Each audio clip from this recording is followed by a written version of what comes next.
Nobody can lecture me about Ugandans. Mbera mbwa zange bbiri n'abantu abanyamba ku mirimu awaka kuba nabeerako ne mu nnyumba nga buli muntu alina nawoyisa kigere. Fridge nga bagiriira olunaku lumu. Ejjudde? Yes. Naye ate lwo yavuwadde obwavu oba ne bukuluma nti omusajja yaggwamu. Bennyini be boogera nti yaggwamu. Yaggwamu. Era bino byendaba abantu ng'otwala abantu mu bbaala n'obagulira omwenge nseka n'okuseka. Ziwe maama wo. Togulira bantu? Bibagulire naye maama we muwe buli kimu. Bw'oba oyina maama wo ng'ompuliza ku radio for essaawa zino oba bazadde bo bombi bawe buli kamu ke beetaaga.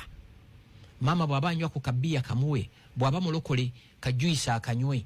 Oba bamuyita sparkling wine, maama amunywe. Maama yambale kagoye akalungi, akaziga akalungi ka perfume, ka holiday. Maama mugyeko mu kyala gye yesulyeko ku Serena oba Sheraton ngaawo ali ku bulamu. Mutwaleko ku holiday. Okitegeera. Buno bu baby bwe mubuuka nabo lwe bali kukuba jeke toyina kujja kulaba. Bufubutuke bu baby. I didn't know that guy was a thug. Nenga kyo musajja sina mubbi. Yabadde ali ebibyo. I didn't know he was a thug. Taga na kwa identifying nawe ngoli mukasa yako. Yes, nenga bambi omusajja sina mubbi. Embeera ye mukwasizza.